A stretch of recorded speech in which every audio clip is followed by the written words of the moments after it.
तेनाली सबसे बड़ा मूर्ख कौन? एक बहुत ही शिक्षाप्रद कहानी।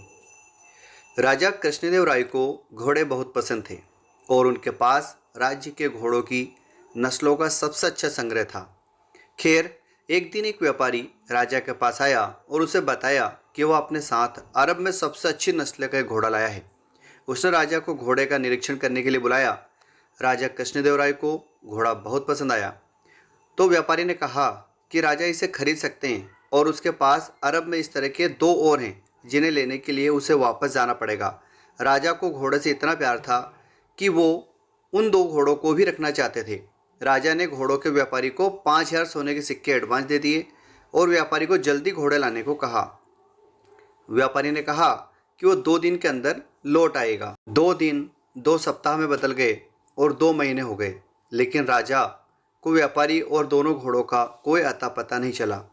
एक शाम अपने मन को शांत करने के लिए राजा अपने बगीचे में टहल रहे थे। वहां उन्होंने तेनालीराम को एक कागज के टुकड़े पर कुछ लिखते हुए देखा। उत्सुकतावश राजा ने तेनाली से पूछा कि वह क्या लिख रहा है। तेनालीराम पहले तो थोड़ा झिझक रहे थे, लेकिन आगे की पूछताछ के बाद उन्होंने राजा को कागज दिखाया। कागज पर नामों की एक लिस्ट थी। राजा का नाम लिस्ट पर सबसे ऊपर था। तेनाली ने कहा कि ये विजयनगर साम्राज्य के सबसे बड़े मूर्खों का नाम है। यह सुनकर राजा कृष्णदेव राय बहुत क्रोधित हुए कि उनका नाम सबसे ऊपर था और उन्होंने तेनालीराम से स्पष्टीकरण मांगा। तेनालीराम ने घोड़े की कहानी का उल्लेख करते हुए कहा कि हमारा राजा मूर्ख है कि क्योंकि उन्हें लगता है कि एक अजनबी व्यापारी 5,000 सोने के सिक्के प्राप्त करने के बाद वापस आ जाएगा। राजा ने फिर पूछा, यदि व्यापारी वापस आता है तो क्या होगा?